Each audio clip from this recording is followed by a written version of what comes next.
An adoptive mother who previously spoke to Idaho News 6 anonymously after a 12-day-old baby boy was found dead in Nampa has now gone public at the Idaho Statehouse.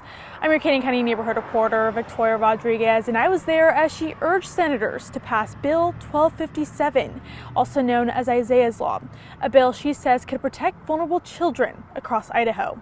He said to me, "Mommy, I want Isaiah's Law to become a real law because I want it to help other children like me so they can feel safe." Monique Perry first came to Idaho News 6 after a 12-day-old baby boy was found dead in Nampa, a baby who would have been a sibling to her adopted son, Isaiah. Perry has adopted 3 children in total, all of whom were previously in the care of a Nampa couple now facing criminal charges. Our children cannot stand at this podium. They rely on us to advocate on their behalf.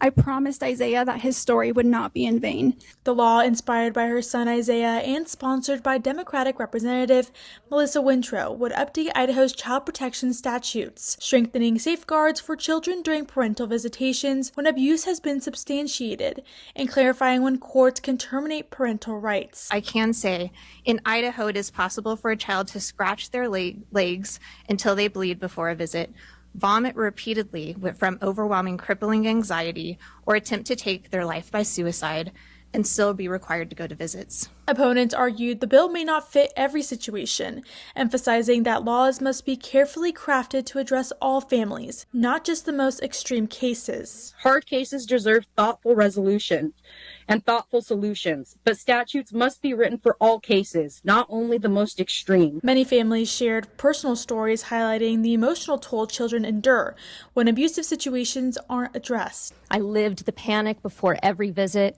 and I lived the repeated heartbreak over the hope that my mom would change and be the parent I so desperately needed.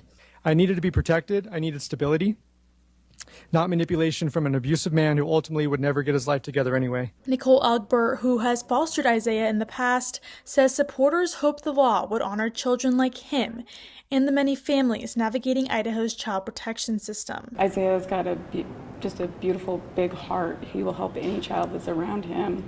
And this is like giving meaning for the suffering. You know, if it doesn't go through, we try again next year. Like, we're not going to give up. The bill advanced out of committee and is now headed to the Senate floor.